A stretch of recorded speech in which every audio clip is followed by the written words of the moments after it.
Alors, Madame la Présidente et chers collègues, nous allons bien sûr voter pour cette délibération qui vise à ajuster le règlement d'intervention pour favoriser la mobilité internationale des jeunes, comme vient de me le dire ma collègue de l'autre bout de la plénière. Alors, pour gagner du temps, je vous indique aussi que nous allons voter contre l'amendement qui a été déposé et qui demande de mettre en place ce contrôle sur la base uniquement de retour à l'emploi. Et d'ailleurs, c'est le moment peut-être de faire une mise au point.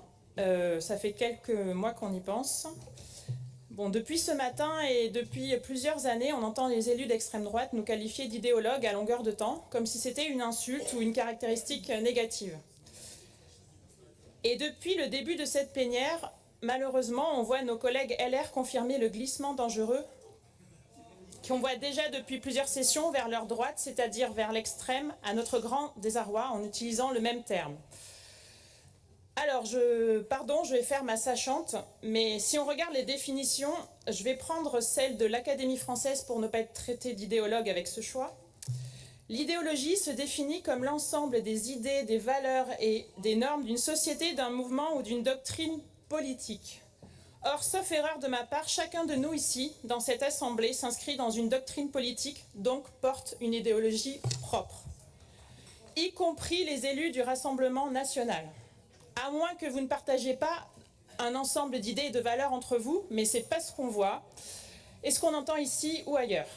Et donc, en tant qu'idéologue de gauche, contrairement à votre idéologie d'extrême droite, nous pensons que l'évaluation des échanges internationaux ne peut pas se résumer à un retour à l'emploi.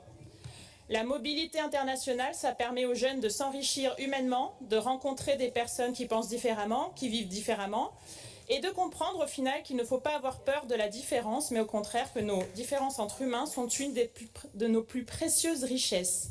La mobilité internationale, c'est donc finalement un puissant vecteur de notre idéologie humaniste, dans laquelle, oui, nous nous inscrivons plus que jamais pleinement et fièrement. Voilà.